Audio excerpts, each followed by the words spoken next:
Era o zi de albă primăvară, când pentru prima oară te-am văzut. Erai frumos ca soarele de vară, iar clipul tău era așa plăcut. Erai frumos ca soarele de vară, iar clipul tău era așa plăcut. Pe fața ta curgeau fiori de raze, erai așa plăcut încât am plâns. Atunci am văzut ce înseamnă omul, păcatul meu la cruce mi-a dus. De atunci a trecut atâta vreme,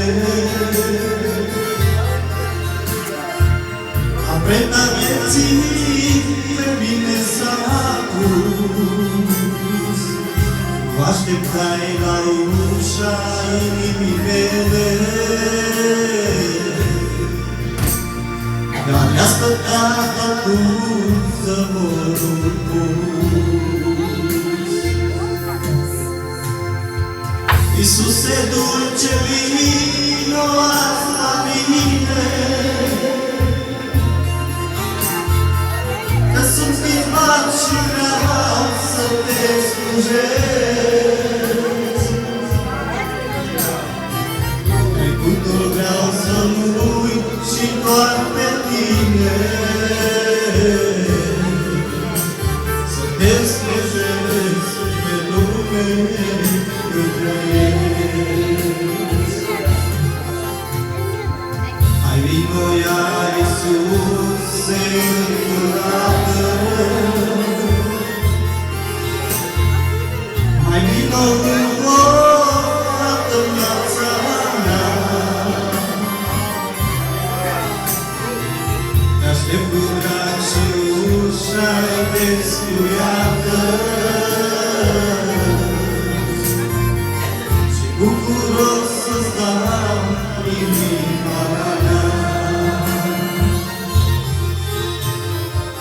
Iisuse dulce, vino azi la mine,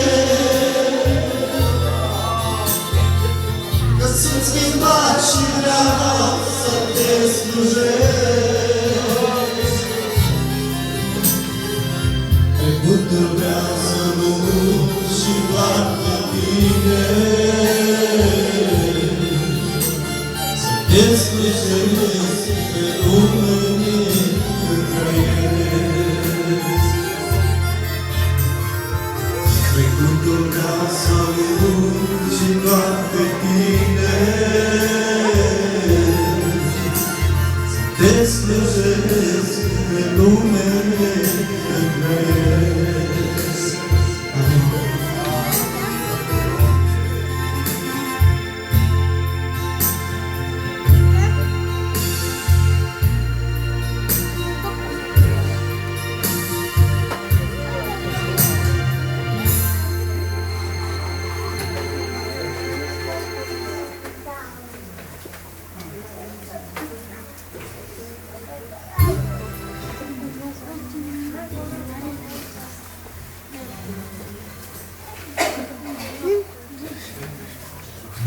să fie Tată, Fiu și Duh Sfânt.